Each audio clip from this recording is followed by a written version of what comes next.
Between November 15, 1884 and February 26, 1885, European countries prepared and cooked their plans on how to share Africa like a piece of cake. They called it the Berlin Conference. It was at this conference in Berlin, present-day Germany, that African lands were divided on a map, while the Africans themselves were exempted from the meeting. It was not an omission of invitation or a simple oversight.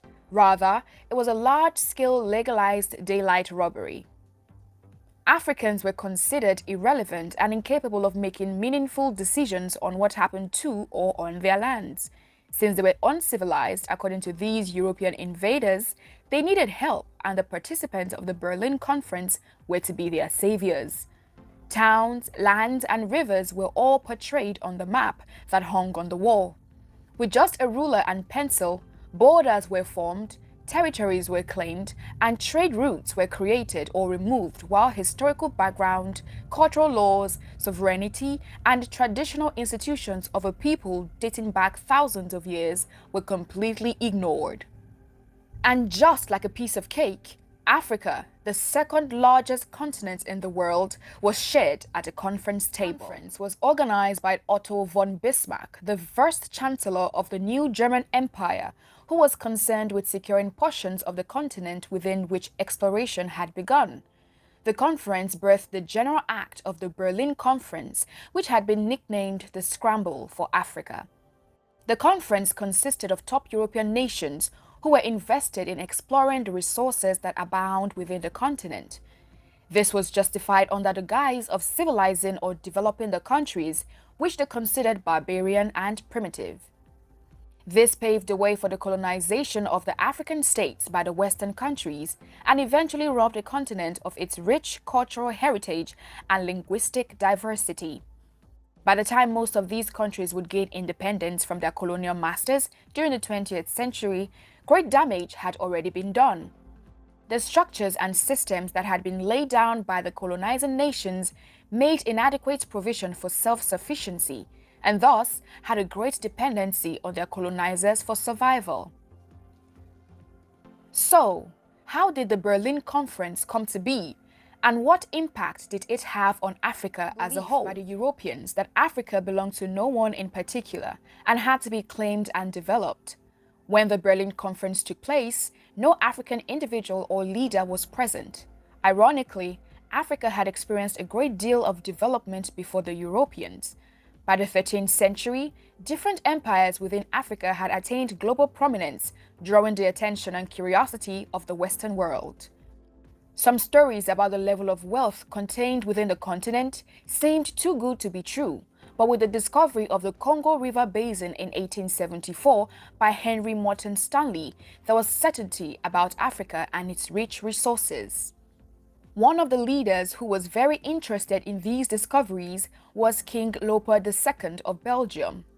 Leopold had previously formed the International African Society, which had a mission of civilizing Africa. He teamed up with Stanley and eventually created the International Congo Society. This was similar to the former society but had more goals added to be achieved by the society. But Leopold was far from being a sincere man. He was a strategic and cunning leader who wanted to advance his personal wealth with Africa's resources. He began sending explorers who doubled as his representatives in laying claims over a wide expanse of land at the center of the continent. In the course of his civilization agenda for Africa, he secretly bought off investors in the International Congo Society. Stanley went to the area to try to establish the Congo Free State. This was while other European nations were also in the scramble for Congo.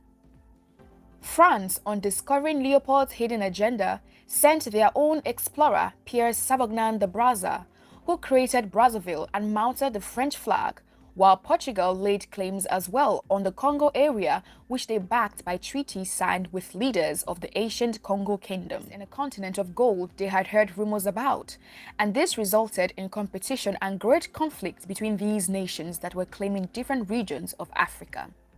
Great Britain and France were both having conflicts over West Africa, Portugal in Egypt and Britain in East Africa. Leopold and the French also had conflicts in Central Africa over the Congo area. The German Chancellor Otto von Bismarck, whose country was considered an imperial power, also picked up interest in laying claims to African lands. He sought to resolve these conflicts by calling for the Berlin Conference. Bismarck felt these conflicts arose because there was no equal distribution of access to the economic advantage Africa provided, and called for the conference to resolve these irregularities. This proves that the purpose of the Berlin Conference was largely economical and not for developing the African states. Countries such as the Austro-Hungarian Empire, Belgium, Denmark, France, Great Britain, Italy, the Netherlands, Portugal, Russia, Spain, Sweden, Norway, and the Ottoman Empire were represented at the conference. The conference began on November 15, 1884, and went on for 14 weeks and 5 days, ending on February 26 of 1885.